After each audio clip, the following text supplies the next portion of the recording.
महिला मानଙ୍କଠାରେ स्तन कर्कट रोग द्रुत गति में वृद्धि पाइबा पछरे अनेक कारण रही। यार मुख्य कारण गुड़िक कौन आउ विशेषज्ञ माने ए विषय कौन कहती आसंतु जानिबा। आजिकाली महिला मानक मध्यरे स्तन कर्कट रोग सबुठारु द्रुत गति में वृद्धि पाउथिबा रोग मध्यरु गोटिए होई गलानी। पूर्वरु एही समस्या प्रायतः 50 वर्षरु अधिक वयस्क महिलांकठारे देखा जाउथिला, किंतु वर्तमान समय रे 30 एवं 40 वर्ष वयस्क महिलांकठारे एहा देखा जाउछि। जणे आर्ट ऑफ फीलिंग कैंसर रो ऑन्कोलॉजिस्ट डॉक्टर को कहिबा अनुसार एहार कारण केवल जेनेटिक्स नुहे बरं परिवर्तित जीवनशैली, चाप एवं खाद्यपेय अभ्यास मध्य। डाक्तरଙ୍କ मतरे स्तन कोषगुड़िक अस्वाभाविक भावरे वृद्धि पाई एक गंठी किंबा ट्यूमर गठन कले स्तन कर्कट रोग होइथाए। परिवार रे कर्कट रोगर इतिहास थिबा महिलांक क्षेत्र रे मध्य एही रोगर आशंका अधिक थाए।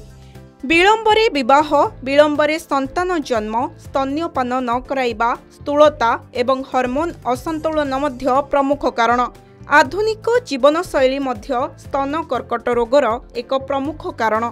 दीर्घ समय धरी बसी रहिबा, व्यायाम अभाव, जंक फूड सेवन, निद्रार अभाव एवं लगातार चाप हार्मोन परिवर्तन को प्रभावित करिपारे, जहाँ शरीर रे कर्कट कोष वृद्धि पाइबार संभावना को बढ़ाई देइथाए।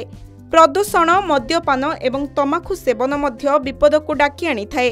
तेबे चलंतु जानिबा स्तन कर्कट रोग को किपरि आमे जानिबा। डाक्तर माने परामर्श देइथांती जे महिला माने 30 वर्ष बयस परे नियमित स्तन आत्म परीक्षा करंतु। मासरे थरे दर्पण सामनारे आपणक स्तन परीक्षा करिबा, कोनोसी गंठी, जंत्रणा किंबा स्राव लक्ष्य करिबा एवं तुरंत डाक्तरंक सहित जोगाजोग करिबा अत्यंत गुरुत्वपूर्ण। 40 वर्ष बयस परे प्रति वर्ष मामोग्राम करिबा मध्य लाभदायक होइथाए। संतुलित खाद्य, नियमित व्यायाम, चाप परिचालना एवं पर्याप्त निद्रा स्तन कर्कट को रोकिबारे साहाय्य करि परिबो।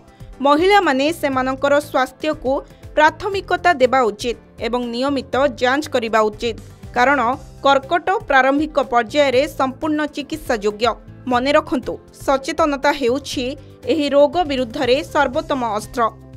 तेबे एठारे आमे आपनको कहि रखुछु जे एही लेखारे परामर्श दिया जाइथिबा टिप्स गुड़िक केवल साधारण सूचना पाई जे कोनोसी फिटनेस कार्यक्रम आरंभ करिबा, कोनोसी खाद्यपेय परिवर्तन करिबा किंबा कोनोसी चिकित्सा अवस्था पाई अन्य कोनोसी पदक्षेप नेबा पूर्वरु सर्वदा आपणक डाक्तरଙ୍କ सहित परामर्श करंतु। ब्यूरो रिपोर्ट, के न्यूज ओडिशा।